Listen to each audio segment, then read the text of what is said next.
And in Louisiana, there are people tomorrow who are alive today, probably won't be alive, not because they couldn't get out of the way, but Hurricane Cat 3, potential Cat 4. So our prayers and thoughts are for our friends, our colleagues there by the grace of God go I. So it is what it is, and it does look like they are evacuating, and they know the drill. Just to reiterate, the Your Greater Miami Convention Visitors Bureau is embedded in the county's EOC and connected with the EOCs, like on the city of Miami Beach. We monitor, your bureau monitors and partners with the Hotel Association, what's happening at the airport and port attractions and hotels with our industry partners. Obviously, I think everyone knows the airport never closes. The airplanes don't fly. So it's the bureau is embedded in the 311 call center and have a hotel hurricane hotline there that we perfected over the years for questions. International visitors, we have a 10-digit number for hotel hotline questions, 305-468-5900, because as we all know, cell phones from overseas, and yes, we do have visitors from overseas, and I look every day, there are planes flying from London and other places, and Frankfurt, from around the world here, but those international phones do not take 311 calls. Obviously, we encourage visitors to leave early. Don't tempt fate and watch the Weather Channel, not the Weather Channel, but the channel NBC6, the voice of weather. And Ryan is, we think it's his third, fourth, or fifth year, we've lost count. We're going to hear about COVID and shelters. I think a lot of folks are on this line from the industry, from hotels. Stay tuned. And the Bureau and our partners, the Greater Miami Beaches Hotel Association, thank you, Wendy, are in the recovery mode, along with our city partners. And one of the strongest partners we have is the city of Miami Beach and its great manager. It's apparently he has a shave for today's session. And Mr. Manager, we're certainly glad to see you. We've been seeing a lot of you, and it's as I've been telling everybody, we're going to get out of this. I just can't tell you when. So Jimmy Morales just celebrated a wedding anniversary. He looked very, very rested, and he looks more rested than he does on some of those Friday calls we would see. So with that, Mr. Manager, it's all yours. Jimmy Morales. Bill, thank you. I not only shaved, I put on a tie for the occasion. I've been in the COVID casual mode for all summer. Look, good afternoon, everyone. This is now, I think, 7 or 8 years that I've had, I guess it's the pleasure, but the honor to be able to participate with our hotel industry, hospitality industry, to talk about getting ready for the hurricane season. As always, we have great partners in both the Bureau, Talbot and his great team, and in the Hotel Association with Wendy Gorgeous and her great team. It really is a partnership. It's a public-private, community group partnership because we all recognize that basically from the inception of this city, we're now, I think, 105 years old or something. It has been a city about hospitality, and it is in our DNA. But at the same time, we also know as a barrier island that faces risks, we have to protect not just ourselves, but our visitors. And so it's always a great opportunity to take the time to do this. And Bill's right. I mean, normally we're doing this 3 or 4 months ago, but we've had another sort of shock or stress, as you may want to call it, called COVID-19, that has required us to do this a little bit later, that has had its own challenges, sadly, for our hospitality industry and frankly, all of society. It's one of those once in a century type things that's going on, and we're dealing with that. But it's important that we not forget, though, that we obviously still are in the hurricane row. And I think it's interesting, a couple days ago, I think we remembered Hurricane Andrew, which was a letter A, and we're already at letter M. So I think 13 named storms so far. And I guess the predictions are we're going to go anywhere from 19 to 25 named storms, of which 7 to 11 will become hurricanes. And Bill, I share with you our prayers for the folks in the Gulf Coast and Louisiana and Texas. The last I saw is it could even be a Cat 4 by the time it makes landfall. So we certainly hope folks have evacuated, have gotten ready. But you know, we've been very lucky so far this season. We've been in the cone twice with Isaias and then obviously with Laura, and we've been spared.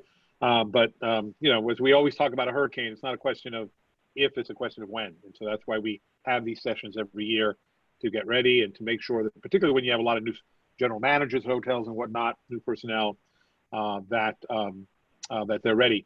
And we also have to remember that, you know, it doesn't have to be a Cat 4 or even a Cat 1. Hurricane Irma just 3 years ago didn't even hit us as a Cat 1. The full strength of it missed us, but we still had strong winds, a lot of rain, a lot of damage, left a lot of folks without power for days. So even very strong tropical storms can have an impact and have to be taken seriously. And, you know, we're glad that the industry participates to take care of, you know, we like to say, not just your guests, but our guests. I grew up in a hospitality home. My father was a waiter at the Sherry Frontenac Hotel for 25 years growing up. And I remember him on occasion going out during hurricane season when we were in the cone and working, when, you know, folks were having to take care of themselves. And I know, you know, his efforts to take care of the guests at that hotel. And, you know, I'm glad that years later I can have an opportunity to work with the industry to make sure our guests are protected in this. Obviously, I think Bill has already mentioned, and we talk about this a lot, hurricane preparation in a COVID era is extremely challenging. And a lot of work has gone into that. I know at the state level, at the county level, and Chief Mestis and our team, and you're going to hear a bit more about that, but it creates a whole new series of concerns and issues from social distancing, PPE, you name it, that have to be taken into consideration.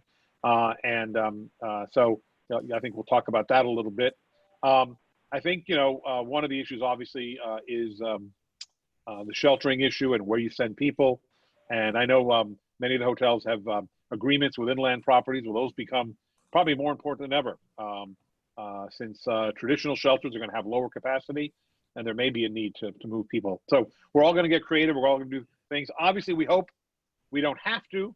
We hope that all of those named storms to come this season bypass us, but I think we have to be ready. And that's the key, is spending the time to train, to prepare, to simulate, to do tabletop exercises as we do as a staff, so that we understand that if and when a storm comes, we're going to be ready. And one thing I can assure you, and you'll hear from my staff later, is we have the plans, we have the personnel and the resources in place to weather a storm, but we also need you all in the private sector, particularly in the hospitality industry, to make those same preparations. And we're willing to work with each and every property to help you get what you need and learn what you need to know. So I think, again, we're ready for the worst, but we'll pray, as we always do, for the best. So again, it's my pleasure to be here again this year with you all, and I look forward to some great presentations, including by Ryan Phillips. I always enjoy his presentations. And so, Bill, I'll turn it back to you. I hope you can stay with us. I have on my computer 2016 Matthew, 2017 Irma, 2018 Michael, and 2019 one, I think you know, Dorian, Mr. Manager. Yeah, we've had a lot of near misses. And one of the things, Bill, as you know, even a near miss impacts because people make cancellations. You have to prepare anyway. So even a near miss has an economic impact. We prepare, we get our facilities ready, and then we have to take down those preparations. So even near misses have an economic and an emotional impact. So we're always in that. Unfortunately, we are in Hurricane Row, and this is part of our reality. Living in paradise comes with a price sometimes, and one of those is we're in the tropics, and we get those tropical storms. And we love paradise. And Jimmy, I think I recall you're here. You were Silver Knight Award winner, weren't you? Yes, that's a long time ago. But yes. Well, okay, you still get credit for it. You still get credit for it. Thank you, Mr. Manager. Now, next is I'm going to introduce a person who needs no introduction. Wendy Kalergis, the CEO of Greater Miami Beach's Hotel Association, she's raised the bar. She's there. She has a great team. And so Wendy is one of the best partners this Bureau has. And so I don't know if we're on her staff or vice versa. It doesn't matter. So Wendy Kalergis, take it away. Thank you so much, Bill, and everyone. And Where's your cookbook? Where's your cookbook today? Oh, well, no, look what I've got. I've got one of your slides. Yeah, there you go. Is that pretty? That's pretty. Go. So, really want to say hello to everyone. And, it's been since March that we've been doing all these Zooms, but I wanted to also give a shout out to Mayor Gelber, Mayor Jimenez, and Mayor Suarez, because a lot of our hotels that are here are represented in all these municipalities, and just thank them and their leadership and all of you for everything that you've done for our industry. Sunny Isles on the call. Ibis is on the call. Okay. Forgive me. Yeah, all the mayors really, right? Because we have hotels everywhere.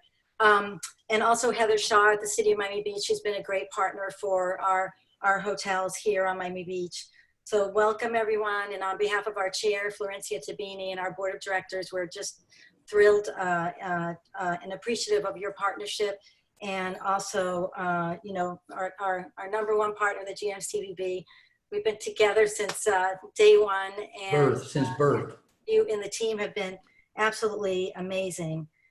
Very appreciative of the City of Miami Beach, Miami-Dade County Fire Rescue, Office of Emergency Management, and all of our hoteliers. And just a little reminder, for the last over 10 years, we've been doing this together, Bill. And I always say to the hoteliers, I remember when I was working at a hotel, I had to go home and make sure, we were all ready for the hurricane.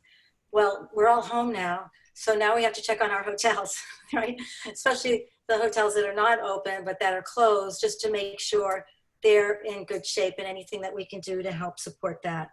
So now it gives me great pleasure to introduce a dear friend of all of ours, the best, the finest, from WTVJ, NBC6, broadcast meteorologist, Ryan Phillips.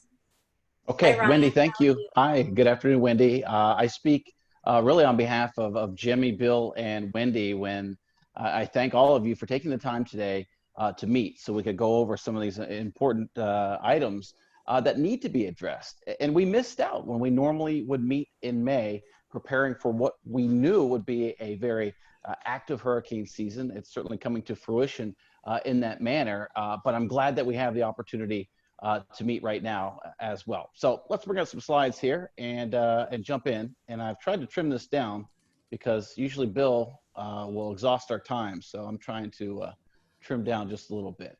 All right, here we go. So we're already into hurricane season. I love doing these presentations. I love getting everyone together and reaching out.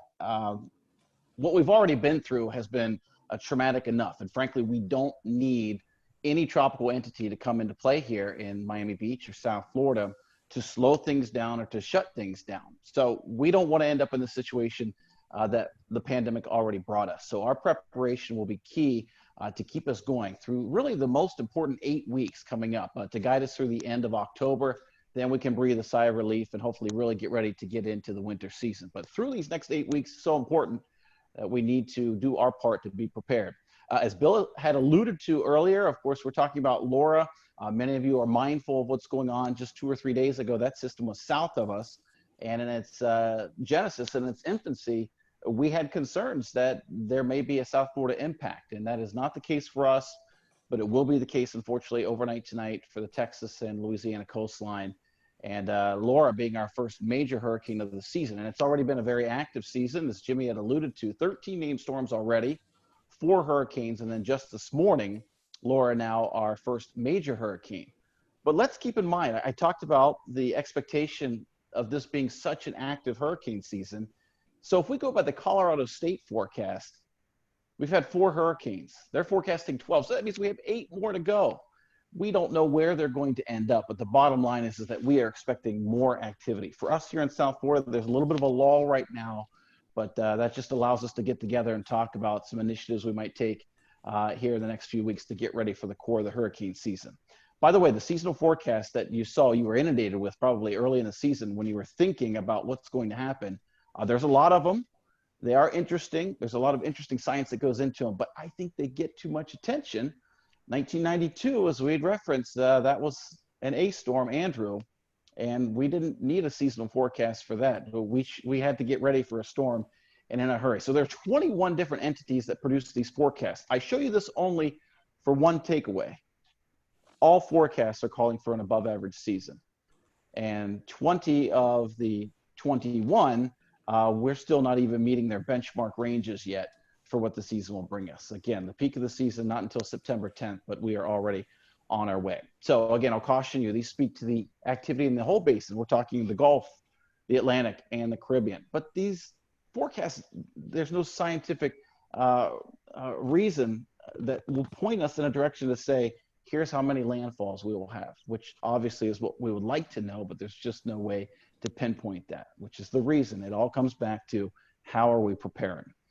As you know, we live in paradise. We also live in Hurricane Alley. These close calls and or direct hits are bound to happen.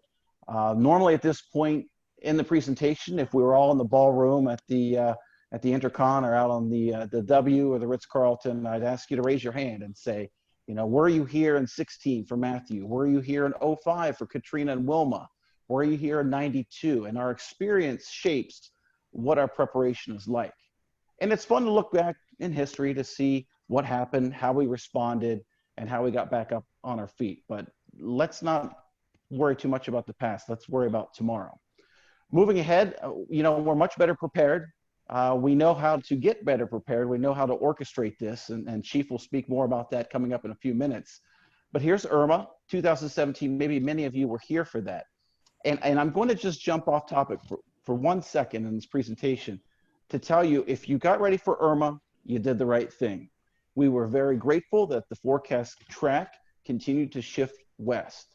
However, when we had a major hurricane bearing down on us and we prepared, and then we got through with minor damage, some minor surge, some power interruptions, and maybe the inconvenience of some of our guests canceling or some of our in-house guests not happy with the weather at the time. The reality is, in South Florida, we endured a strong tropical storm. For us, that was not a hurricane. For the Florida Keys, that was a hurricane. We had hurricane wind gusts. But IRMA for us did not deliver the impact that a real hurricane strike would deliver. So a lot of folks think, oh, I prepared for IRMA, that's how it went. That's just the doorstep of how bad things could really go. So again, this map just details where some of the stronger winds were. And while we had, again, sustained tropical storm force winds across all the beaches with hurricane force gusts, that was nothing compared to a direct impact that we're always preparing for. We've got better modeling. We've got better satellites. We've got better construction techniques. Look at us now. We're finding a way to get together via communication to talk about our preparedness. But now, ultimately, it's about putting those things into action at your own individual properties. This is great that Bill had alluded to. You know, we've had a lot of close calls, enough that we had to take action. We had to get ready. In some instances, it's called for some folks canceling their trips, their cruises in and out of the port. Matthew came within about 95 miles. IRMA we prepared for, passed to our west about 95 miles. Michael was a big storm at 18, but so was Gordon. This was Labor Day weekend, and if you were, again, working at your respective properties that weekend, you remember it was just a soaker. This storm developed on top of us, technically across Florida Bay, but it prompted tropical storm warnings for all of South Florida and Miami-Dade County and the beaches. It developed in Florida Bay and moved away. It brought us 2.5 to 5 inches of rain. We dealt with it. It was inconvenient because it was our Labor Day weekend. But what if that system had developed another 90 miles to the southeast? Whole different story. And that is absolutely where we would have had to quickly put in our preparation and our action plans at our respective properties. And of course, there was Hurricane Dorian just last year. Thankfully, with good science, we were able to pin down that the system would stop. I mean, it looks very ominous there, sitting off the coast of South Florida, but we're able to forecast that it would slow down and then eventually turn off to the north. We've been lucky. We don't know when our number is going to be called, but each year we have to treat the season as if it may be our time to deal with a direct impact. But over the last 4 years, we've had some pretty close calls. And I think that should be enough for you to think about getting ready and implementing your plans. So we'll go into the home stretch here with just a few suggestions. Having your plan for your property and your people, it's so important. As Jimmy had mentioned, it doesn't have to be a hurricane. It can be a tropical storm. It could be a storm that flirts with South Florida, brings up watches or warnings, and puts people on guard. We have to be able to address the different scenarios that may come and may impact our businesses and our operations. You have to be leaders on property. Whether if you're watching, you're a DOCE, you're director of security, you're the front office manager, it doesn't matter. You have to be prepared to fall into these leadership roles, because a lot of you probably are limited occupancy right now, so you have limited staff. So everyone's wearing a lot of hats at the current time, and your leadership role will be very important in the event in the next 2 months that we would have a hurricane approach or a tropical storm approach. So being leaders, being ready to step into that role to lead your staff and to lead your guests in a safe manner. I think that's just very key and something to think about as we may be in these limited staffing modes, at least for the current time. Leaning on your neighbors. I've always encouraged this, to have reciprocals. If you have something that your neighboring property does not, lend a hand, because in the end, we have to prop each other up to be able to get through a storm and then get back open for business right after a storm. Also key to me is staying informed internally. You want, if you played telephone in elementary school, the message changed as it got around the classroom. It's the same thing nowadays on your property. Perhaps you're getting a good message out at the front desk, but maybe some guest to another guest don't communicate that message effectively. And it dampens what you want your message to be about property operations or their safety. So stay informed internally and make sure that that message is transmitted to your guests appropriately, because in the end, it's hospitality, and we are here to welcome our guests and to take care of them. Finally, these storms, they come in all shapes and sizes. Some will bring the threat for tropical storm force winds. They'll just bring hurricane winds. Others will move fast. Others will move slow, drop a ton of rain. And then, of course, the storm surge. But these storms, they're not one single point. We're not always following where the eye of the storm is going, but the storm in its entirety. So different storms will bring in the different concerns, whether it's damaging winds or storm surge, which we certainly are concerned about on Miami Beach, but also the flooding, heavy rains that are certainly possible in tornadoes. So each system will not behave the same. It's important to keep up with the forecast and also keep up with these terms. I'm not going to spend a lot of time here, but if a watch or warning is issued, it's important that you know that you are on a countdown clock until there's an anticipation of adverse weather coming to South Florida and Miami Beach. Whether that's a tropical storm or whether that's a hurricane, it's very important to understand what the terms are. Watch means it's possible or anticipated. A warning means it's likely or imminent. And you have to take appropriate action based on what the watch or warning is. And oftentimes a watch will lead to a warning. So finally, making sure that you are prepared both as an individual, as Wendy had mentioned, as your family, but then also making sure that your employees are aware of what they need. A lot of them will be called back to us to assist in the cleanup or to get the hotel back up and running after an event. But we need to make sure that your employees are ready to face things at home, as well as assisting in their appropriate duties at the property. It's been a time when so many folks have lost jobs. They're out of work or they have limited hours. And so there has not been the extra money to acquire hurricane supplies. It's not too late. One thing you could do for your teams is to encourage them to still stock up, but just break up when they're purchasing things. It makes it a whole lot more bearable, if you will, if they're dividing up when they're acquiring the supplies. And with the next 7 to 10 days looking fairly quiet, at least for us in South Florida, it's still a good time to do that. Cash is king after an event, and so it's very important that you have at least a little bit on hand. Finally, social media. If the Weather Channel is on 24/7 and we've got live reporters up and down Broward County and Miami-Dade County beaches, the word is out. People are scouring for information. Sometimes it's fairly loose on all of our social media channels, but make sure that goes back to the suggestion I had to make sure you're on the same page with your messaging within your respective properties. Getting your information from reliable sources is certainly key. I'll leave it at that. I always appreciate the invitation to speak with you all. I'll head over to the chat box with Bill. And of course, if you want to email me directly with any questions, you could do so there via Twitter or my work email at the bottom of the screen. It's ryan.phillips@nbcuni.com. So always a pleasure to be involved and to be invited. And I wish you the best, and I wish us the best here as we roll through the heart of hurricane season. So Bill, with that, I'll give it back to you. Thank you, Ryan. As with every year, on time and on budget. We love it. We love it. Stand by for the questions. I can hear some questions building. Our next expert and our speaker will be Mickey Gonzalez, an FPEM. He'll tell us what that means. Planning Bureau Manager, Miami-Dade County Fire Rescue Office of Emergency Management. Mickey. Hi, good afternoon, everyone. So I wanted to... Go. Can you hear me? Yes. Okay, perfect. So I wanted to shed some light on what the role of the Emergency Operations Center is during a disaster. We are a multi-agency coordinating entity where we have over 100 EOC representatives that train and exercise and practice for real-life events throughout the year. It's also the county's command and control facility, and in carrying out the principles of emergency management so that we could have continuity of operations. Ali, next slide.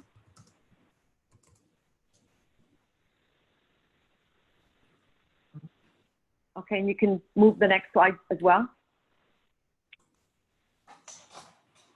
Okay, so this graphic shows some of the hazards that could activate the county EOC. In 2020, we activated in January for 10 days leading up to Super Bowl 54. We've been activated for COVID-19 pandemic since March 15th, and we've taken various actions within our EOC of social distancing. We started with bringing in just essential staff at the onset in March and April. We then moved on to having staff rotate through the EOC, coming in Monday, Wednesday, Friday, and other staff coming in on Tuesday, Thursday. Eventually, towards the end of June, we all started the virtual EOC process where all of us are pretty much working from home, and there's very, very few people in the office. Even with the activation of COVID and the activation of Isaias and Laura, we were all pretty much working from home. And not physically having a presence in the EOC that's located in Doral. Additional steps have been taken to protect the EOC reps in putting plexiglass in between the stations, as far as having it completely when they're sitting in their chairs.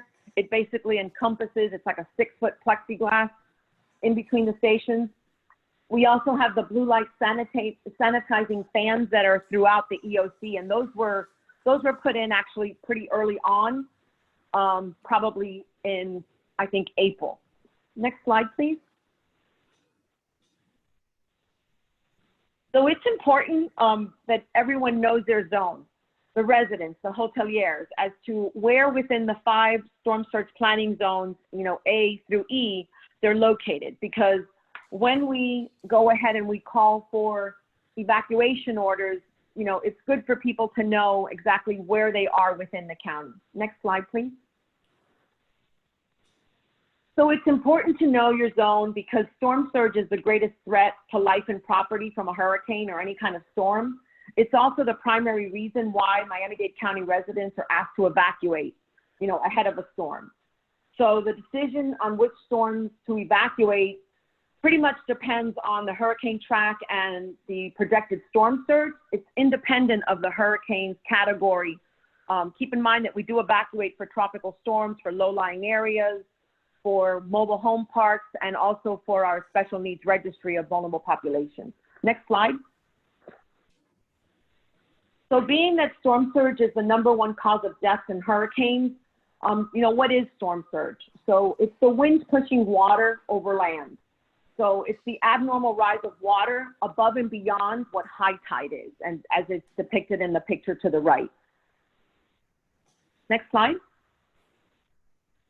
So as Ryan mentioned, regarding whether it's a tropical storm or a Category 1, you need to be able to get your messaging from reliable sources. So on this slide, I named some Category 1 storms in the last decade that have actually impacted the United States and that have had the direct result of 175 deaths and over $103 billion in damages. Next slide. So some of the hurricane myths are that individuals may have never had flooding in their neighborhood and they refuse to evacuate for that reason, or that it's not a big deal because it's a tropical storm or a Category 1 storm. But the reality of the matter is that, wind is only part of the story. And when you look at Hurricane Sandy and the impact it had in the Northeast United States, or Hurricane Harvey in Southeast Texas, both had devastating impacts in their communities. Next slide. So what does that mean to you all as, the hotel industry? So you need to have an emergency plan prepared, and it should include, the items that are listed on this slide, having continuity of operations planning, being able to have, generator capabilities, having business interruption insurance, and MOUs with your inland hotel partners. Next slide. So one of the most important factors that we look at when there's any kind of tropical storm or tropical cyclone forming is that many, many factors weigh into making a decision about evacuation. So it's a collaborative effort of the data that we receive from the National Weather Service and Hurricane Center to determine the probability of storm surge. We use a software called HurEvac to be able to run the worst case scenario models. We look at the maximum envelope of water that could be received by different communities and the different storm surge planning zones. And, all this information then is gathered, from the EOC to provide the mayor direction and be able to give him the data to make the decision on the evacuation order. And most of the time, the evacuation order is called for coastal areas and barrier islands. So, unfortunately, that's the paradise, but those areas have to be evacuated in order to keep people safe. Next slide. So one of the things that's important to note is that we don't want our hotel guests and our tourists to go into evacuation centers.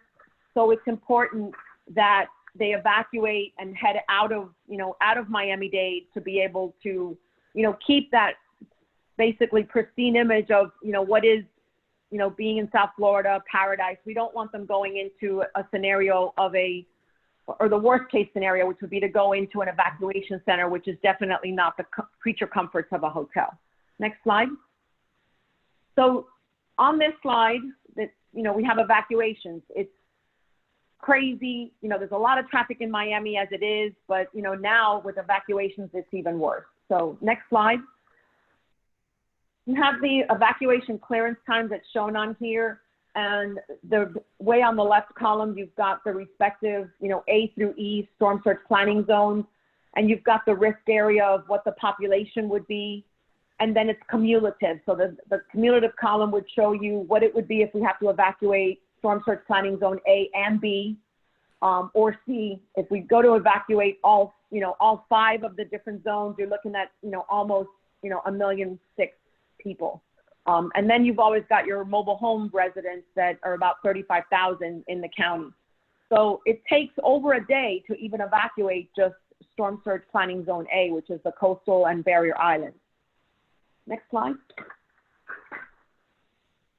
So the good news is that we're very much prepared, okay? So prior to Isaias, the county pre-positioned resources in 20 evacuation centers that we would have gone ahead and opened had we had impacts, had we, opened evacuation centers. So prior to COVID, we looked at packing everybody in, and this picture here shows you how, people are packed up like sardines. You have like 20 square feet per person. If it's a Cat 4 or 5 storm, that diminishes to 15 square feet per person. All of our evacuation centers are ADA compliant. They have backup generators and, for emergency lighting in certain outlets. But for the most part, if everyone else is losing power, residents, commercial, the evacuation centers, which are schools, are going to be losing power as well. So it's not going to be a really comfortable environment that we want to put our tourists, and our hotel guests in. Next slide, Ali. So we've made some changes with, you know, COVID-19 and the evacuation center. What is consistent is that we do know of what people need to bring, okay? So if they've got prescription medications, any kind of daily living items, bedding, we don't want them bringing air mattresses like they did with IRMA, that they were bringing in queen and king size air mattresses, because that definitely diminished the space of individuals within the shelter itself. We also advise people that if they have any kind of special diets, that they should bring some food and snacks, because the meals that are offered are the school lunches that are provided to children and to the students. So if they're on special diets with high blood pressure and diabetes and whatnot, you know, they should augment with different snacks if they can't eat all the food that is provided. Next slide.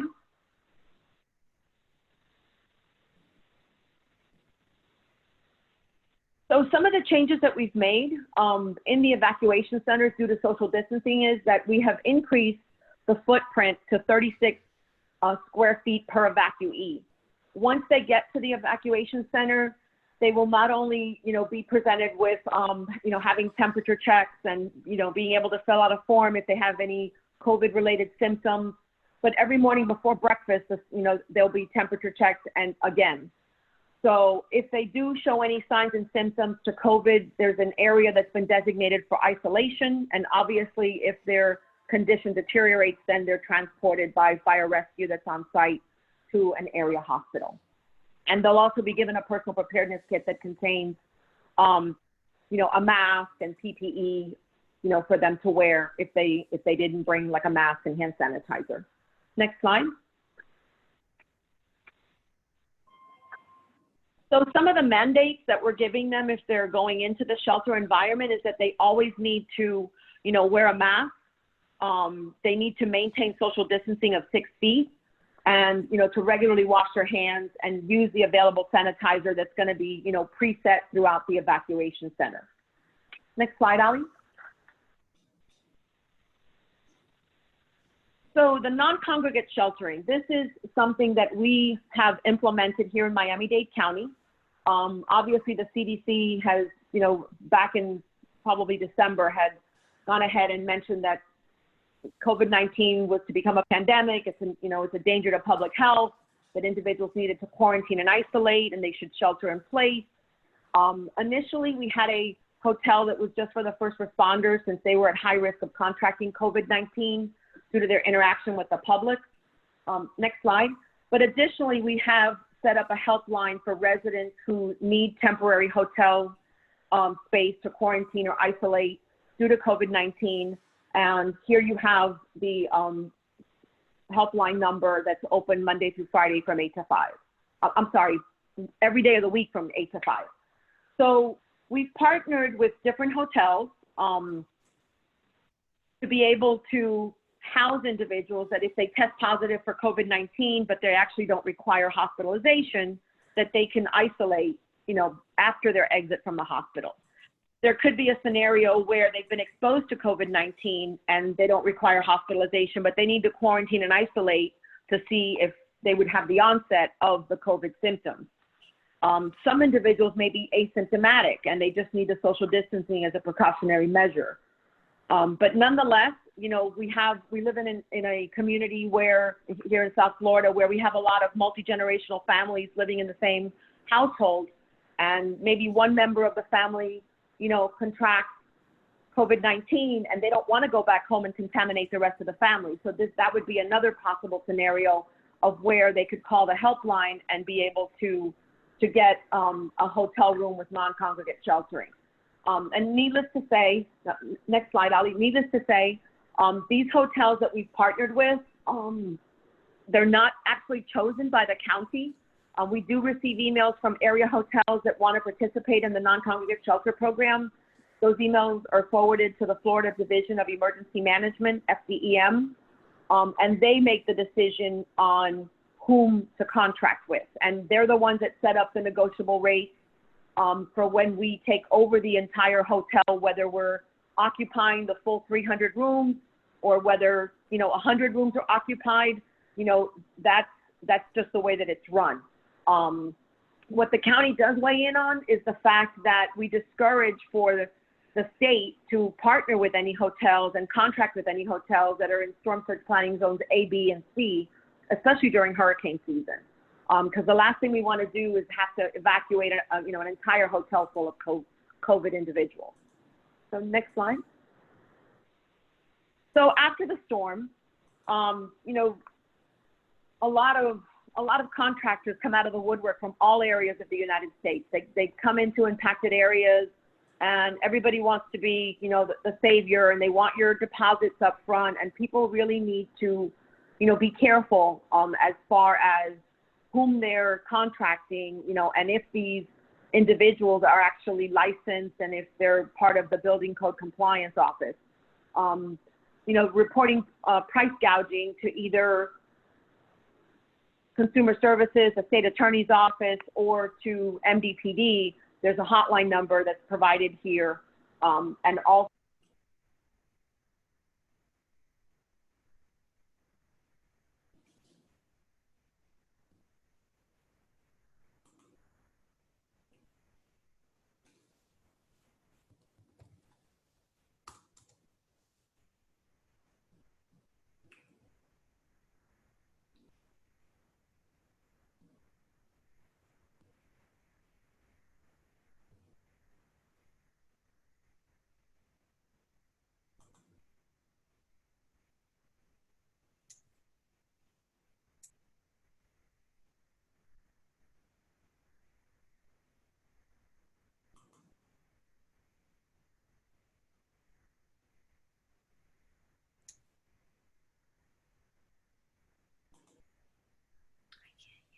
All right, it seems we've lost the audio for Mickey from the county.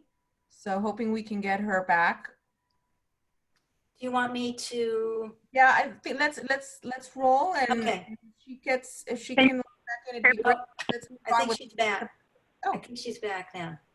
Mickey, Can you hear me? Yes. Oh, yeah, I didn't realize that something popped up that said that I was muted. I apologize. So where did I leave off that you last heard? With this Close slide, storm? Okay, perfect. So we can go ahead and go on to the next slide. Okay, so I was mentioning about water safety and the health department being the one that assesses the quality of the water that comes out of our taps post-storm. So anything that comes in contact with flood waters should be tossed after a flooding event. And also checking for any type of spoiled food in the refrigerator if you've lost power for numerous hours. Next slide. So reviewing your damage, taking pictures is very important. Insurance, if you're going to be filing a claim, they're going to want it, they're going to want pictures of, what's occurred. Taking before and after pictures would be really great. And also staying vigilant of any kind of gas leaks or, structures or any down power lines that are in your area. Next slide, Ali. You can actually move ahead the next two slides. So I'm going to talk a little bit about Hurricane Irma, since that's the last storm that actually impacted, Miami-Dade County. The evacuation order for Irma included zones A, B, and partial C. Next slide. And even though, as Ryan had mentioned, the eye of Hurricane Irma was, 90 plus miles away, it did have impacts on our community, and you can see in these pictures in Coconut Grove and actually in the downtown Miami area as to, the type of damage that they had in flooding. Next slide. So here are some statistics from, Irma. We had over 30,000, residents and visitors that had to actually evacuate, going into evacuation centers. It was the first time in the history of Miami-Dade that we opened up 43 evacuation centers. We had over 900 pets that were in pet-friendly evacuation centers, and it was probably the largest activation that we had of our county emergency and evacuation assistance program, with 800 plus individuals going into special needs and medical evacuation centers. We're very lucky in Miami that we have a partnership with 23 area hotels where we can go ahead and, shelter our most vulnerable individuals from the registry, from the EEAP registry, that are electrically dependent or bedbound or have advanced diseases. Next slide. So Irma was a level 1 activation, which means that it was a full activation in our EOC.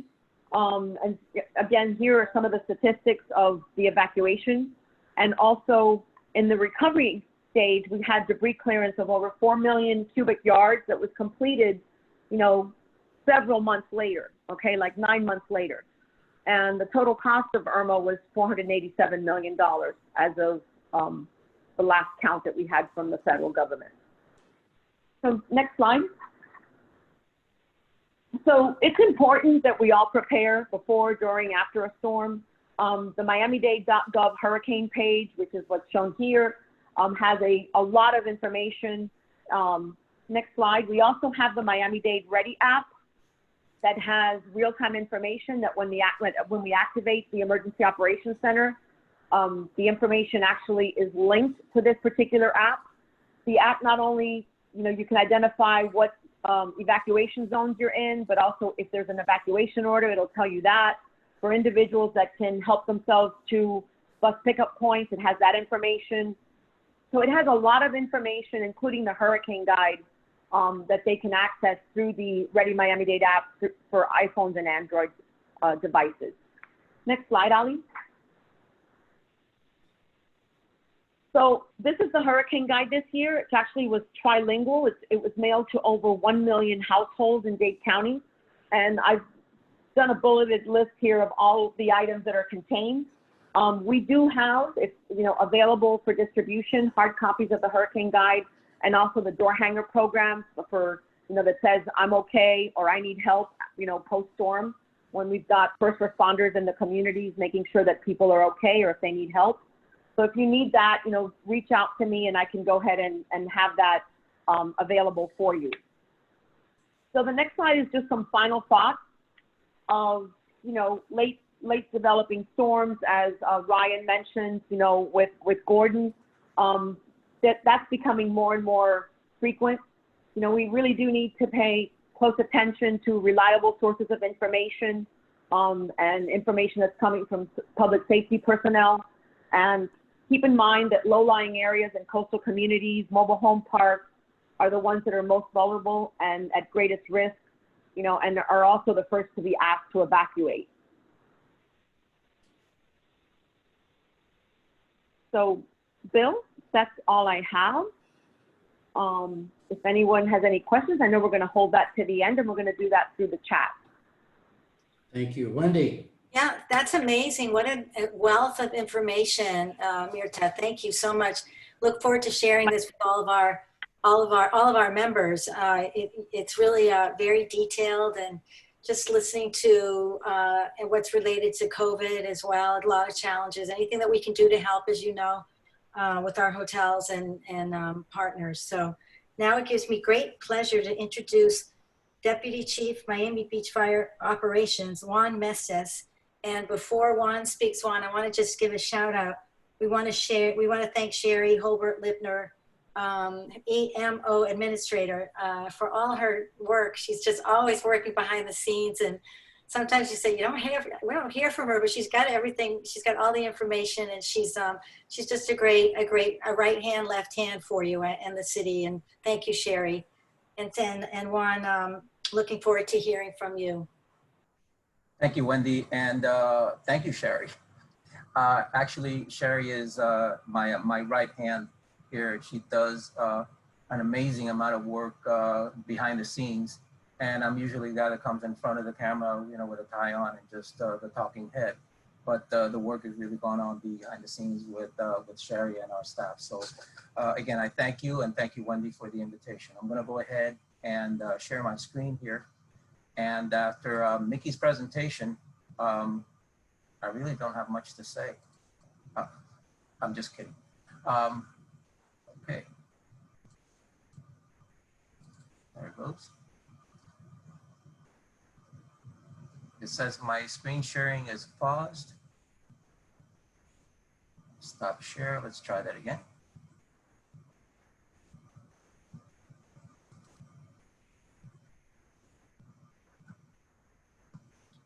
All right, for some reason, it is not sharing. Let's try it again.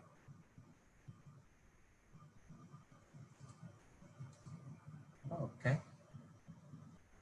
I'm ready to step in for you if you need me to. Yeah, let me go ahead and try the resume share. Sherry, you want to go ahead and try sharing on your end?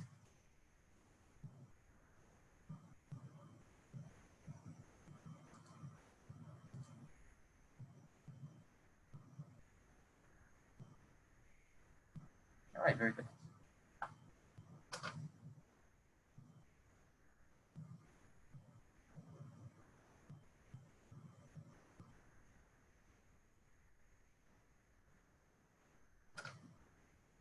Okay, we see the first slide.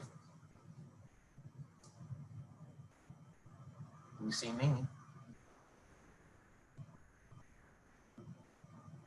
I'm not going to try sharing again. Let me do this. Let me give it one last shot.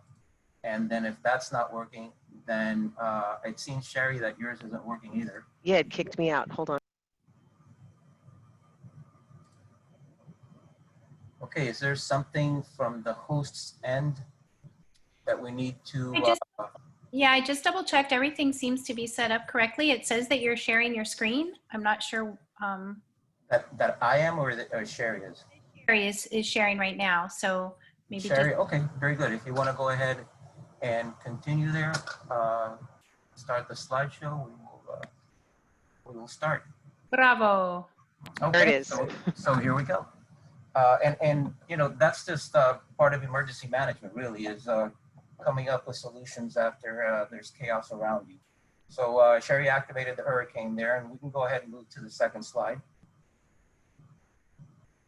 And that's me. Rarely will you see me dressed like this. Actually, this is a suit that we trade around in the fire department. There's only one, and the same hat. So we kind of traded around to get the picture, but the rest of the time you'll see us wearing just fatigues or regular short sleeve shirts. All right, and Sherry has moved on to the next slide. And Mickey mentioned this, just to give you a little bit more information on it without you know, carrying on too long, is that most, if not all, of Miami Beach is in Zone B. And just with the area of you know, South Beach there being in Zone A. And it's a very, very early evacuation zone. So again, you can go ahead and move to the next slide. And what I said. So rather than, no, you can go ahead and go back. There we go. Okay. All righty. So there we go. The as you can see there, Zone B is the orange. Zone A is that little section of South Beach down there. And then what we had is some old information there that the evacuations will only happen in, or most likely happen in a Cat 3.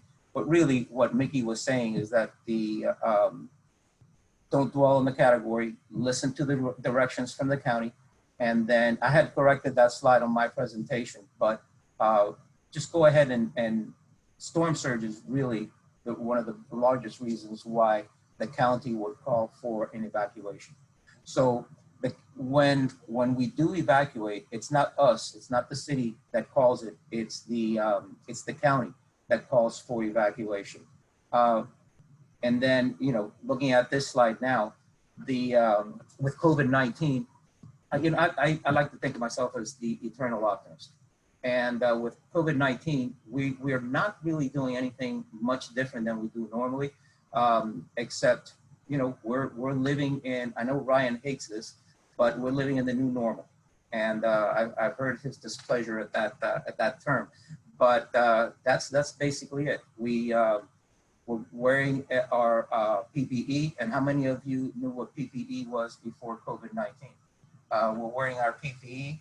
We're you know, establishing social distance, and basically those are the real big changes that we're going to have. But again, if we need to evacuate, and you know, I want to focus on evacuations, is just same thing, just PPE, social distancing, and nothing very different that we would do normally, other than, you know, give yourself a little bit more time to prepare and continue doing everything that you would do in this new normal. Okay, next slide. And because of that, it could take a little bit longer for power restoration. And for additional information, go ahead, and it's real simple. You don't have to write this down, but just Google cdc.gov, and they will give you every bit of information you wanted to know about how to handle COVID-19. And then Sherry, since you're on there, I think they do have something in there about the hospitality industry also, don't they? They do. There are pages for considerations for people in the hotel and restaurant business and other hospitality industries.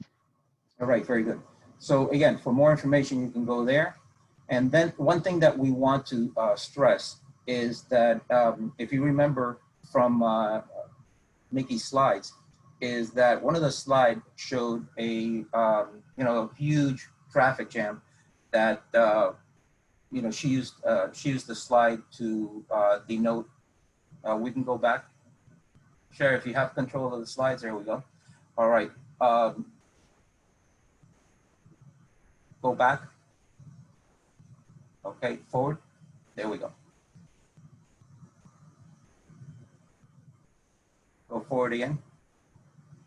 All right. Are these slides just moving on by themselves, or are you switching them? Okay.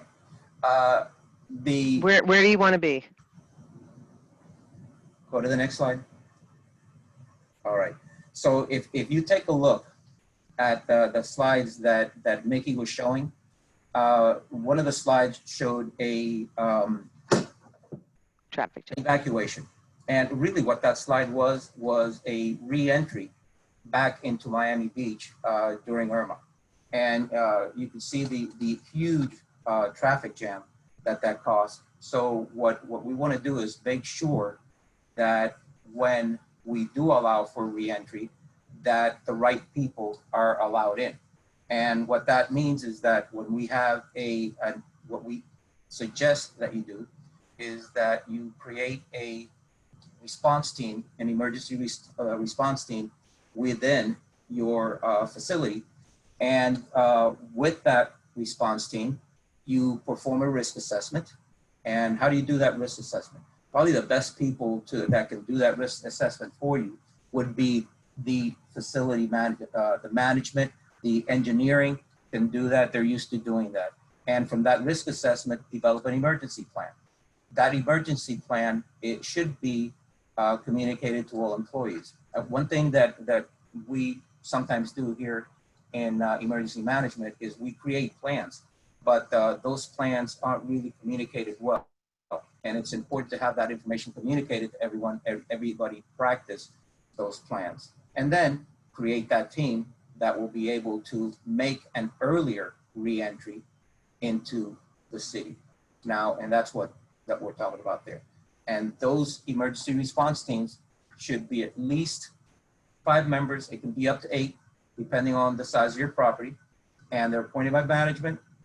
And that's the team that police is going to let have entry earlier in the re-entry process. And we're going to go through the re-entry process in a second. And you can go past this slide. Okay.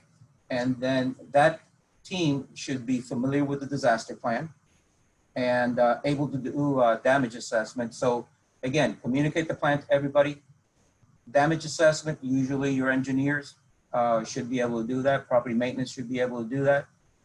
Should be able to turn utilities off, secure the building, and you designate the responsibilities for action before and after a hurricane. Again, what I was talking about before is that when you, Sherry, just wait until I tell you to turn the slide. What I was talking about before was once you make these plans, make sure that everybody is well versed on how to carry out that plan. Again, the plan is no good unless it's practiced and everybody knows about it. Okay, now we can switch. And something that we do here is that we do ERT training. It's an offshoot of our CERT training, and we highly encourage that you assign a team and contact us so we can go ahead and do that training. Now what we can do is, again, with COVID, what we're starting to be able to do is do the CERT training while we virtually. There's some sections that people have to come in, but we have been allowed to do this training virtually. And again, to do that, just go ahead and contact by email the number that you see below, or email DEM miamibeachfl.gov. Next slide. Some of the things that we teach during that, I'll let you read through those. It's very important. Damage assessment is something that I mentioned earlier. Some fire suppression, we go out there and you can see the picture below, is we actually do it at the fire station. We light some fires in cans, allow people to use fire extinguishers. Some very light search and rescue, some very light medical operations. And important things about that is disaster preparedness and team organization. Next slide. All right, and then this is something that we try to keep here in the city, is a database with everybody's information. We communicate this to police once you're trying to make re-entry, and if your ERT is, if your hotel and your emergency response team is on that list, we can go ahead and allow them to come in earlier. Go ahead, next slide. And this is what I mean by re-entry. During IRMA, we had a good evacuation. Now, to make re-entry, it was a little bit of a mess trying to make it back because everybody tried to come back at the same time. Now, one of the things that was really negative about that is that the city was unsafe for people to make re-entry. So what we've developed is tiered or leveled re-entry plan. And the first thing that we're going to let in when we have re-entry back into Miami Beach is anybody having to do with infrastructure. And first responders, infrastructure, hospital health personnel, debris management contractors, as you can see there, is first responders, public works, and hospital personnel. Then we can go to the next slide, level 2.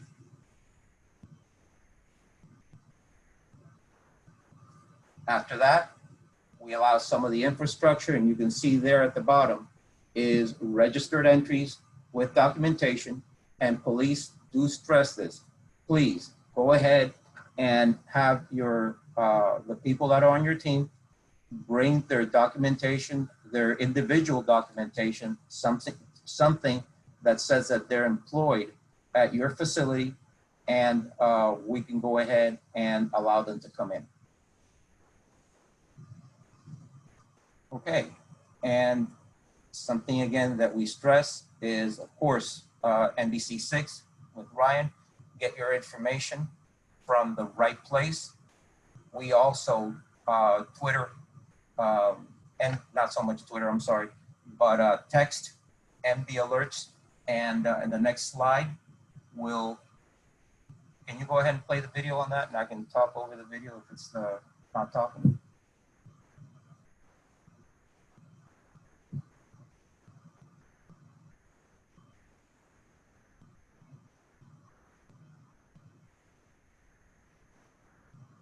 All right, what this is you can go ahead and text MB alerts to the number shown there, really simple, 888-777, and you will get continual alerts about anything having to do with, for example, traffic.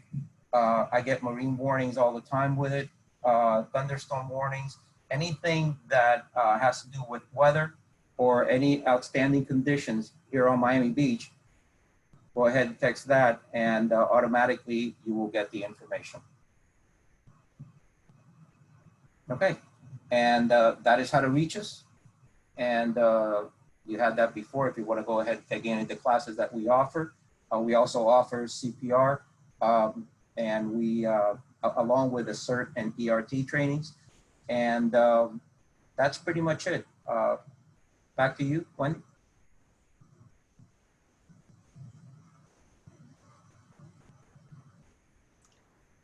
So Bill, Thank you so much, Juan. That was great. Just between the county and the city of Miami Beach, I think we're protected. We're all set, right? We're very, very organized, and we appreciate it. We're on time and on budget. And while we were here during this, Brian Phillips posted up on NBC6's site that Laura is now a Category 4 with potentially unsurvivable storm surges. Unsurvivable storm surges. Not good words. Do you have anything to add, Ryan? No, I mean, you know, every storm will present a different challenge. I mean, obviously, what's unfolding for the for Louisiana and Texas is very much what we draw up in a worst case scenario. We'll hope that there's an opportunity that the system can weaken just a touch. But you know, all the hard work for the system was done in the previous 2 days to get folks out, and that's what we need to think about.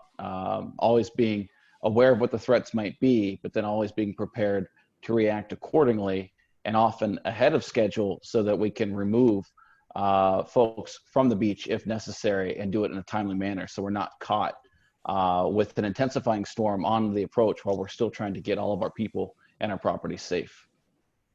Thank you, Ryan. Now we're going to go to the Q&A and our thoughts and prayers for those poor folks there. So we'll hope they'll do well. So we have a little like 19 minutes of questions and lots of answers. This is the team. I have a question. And I guess it would be a county question. What's the difference? Maybe I missed this. What's the difference in shelters this year and shelters last year, pre-COVID, post-COVID? Can you hear me? Yes. Okay. So what we've done is we have over 400 schools in Miami-Dade County because primarily it's the Miami-Dade County public school system that we use for evacuation centers. Obviously, we use mostly high schools and middle schools because of the, you know, the size of tables in the cafeteria and the restrooms and whatnot. But then there's also storm surge planning zone A, B, and C that we don't use for identifying schools in those areas. So we're looking at D and E for the majority of the schools. We have over 80 schools that are part of our task of schools that are primary, secondary, tertiary. And right now, as I mentioned, we have 20 schools that have pre-positioned resources that we would be able to do like turnkey. It would just be, you know, deploying staff to be able to run as shelter managers. So with COVID, you know, if a school had a footprint of 1,000 spots, now we're looking at diminishing that by almost half because of going from 20 square feet to 36 per evacuee. Thank you very much. Somebody has their hand raised and I can't tell who it is. Can anybody see who the hand raised is?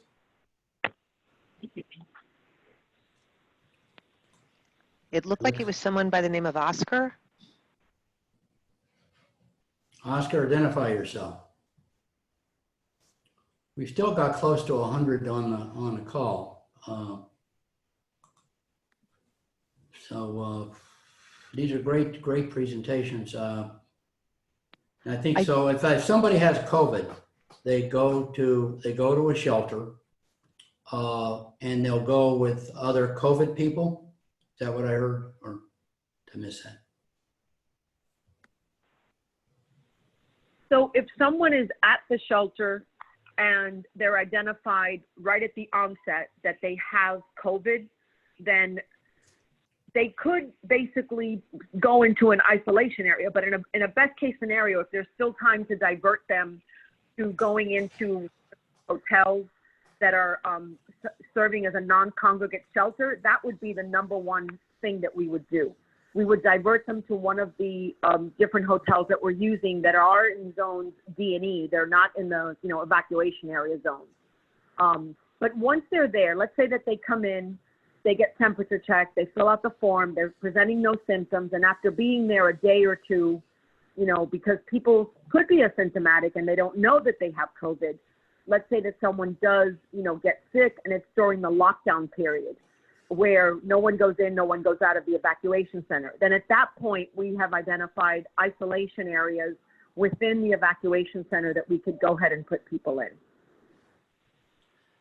Given COVID, are we encouraging people to shelter more at home if they can? Yes, absolutely.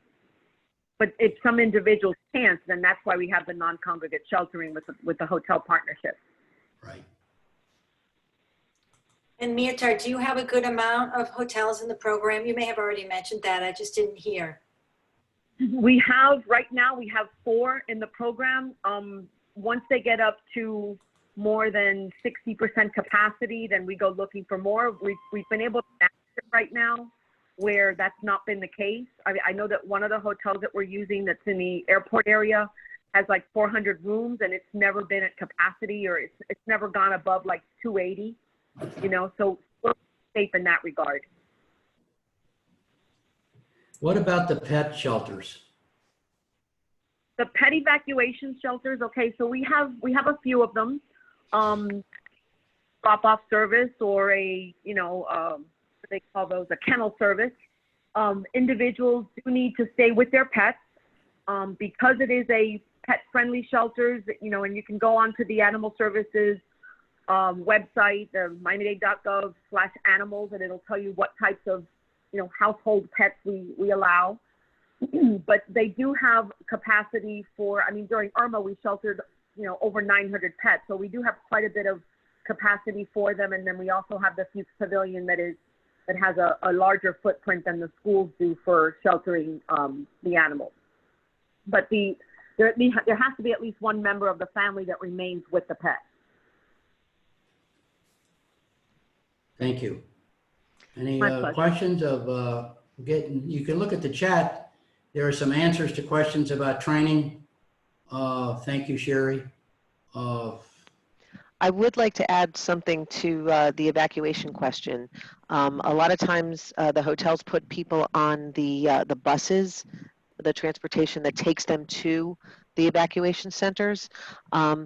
In the time of COVID, the transportation is also affected. I think Mickey can speak more about this, but transportation is affected. So they may not fill up those buses that take people, and there may be longer waits. And that's something that we're all prepared to deal with as well. Mickey? Yes, that is correct. The buses would not be filled to capacity. They'd be doing it like 50% because of the social distancing. Question from Peggy: can the city of Miami Beach resend the registration form for emergency return to the property? Resend the registration? Oh, yes. Send a request to dem@miamibeachfl.gov and we'll send you the information. Yeah, Peggy, send that request for me too. So just kidding. That's a different system than you had before. I think there was a whole different system that I think this one is much better. To be clear, we do not issue hang tags. It's Right. all That's based on days. your ID. Right, it's based on your ID. You got to prove who you are and we'll let you in. Mr. Manager, you want to add anything? No, very thorough presentation. No, not at all. I think one of the things to point out that maybe the hotels, is sometimes folks get confused, with all the various jurisdictions in Florida, the state emergency management, the county emergency management, the city emergency management. And I just think I want folks to understand everyone here works together like a team. I mean, we've been doing this for years. Obviously, earlier we saw Ryan point out year after year after year, we've had all these near misses. So we've got a lot of experience not only dealing with hurricanes individually as individual governments, but also working together to deliver services on a cohesive basis. And so if you get confused as to who does what, don't worry. We know that. We understand that. We share information, we share resources, and we back each other up as necessary. So, because I know South Florida is often different in other places where folks may have worked in other markets, other states. And here we do have maybe a few more jurisdictions involved, but there's a lot of experience and overlap and coordination that, as Wendy says, we're ready. The storm, we hope never comes, but I think we collectively will work together, and I think we're ready. Yeah, I think the fact that most of the people that you see on this call today were on the call 5 years ago, it shows the consistency and stability of the team. And so we evolved the systems, and we're not perfect, but it's all about working together, because clearly, I mean, here's Katrina went through. We had Andrew. Andrew was reclassified. I think it's a Cat 5 now on the books, and so it's it's all practicing for what's a big one, and it's we're a very diverse, big, low, as Jimmy says, we're the barrier island, So, Jimmy, do you have in the event of problems in another area, do you have a team that you can send to help out other areas? Yeah, Like actually, the we fire do. department? Yeah. Yeah. Actually, Miami Beach, the city of Miami, the county, we have, because of our experience in dealing with our own backyard, when we are fortunate not to be hit, we are often called upon to send units to other states.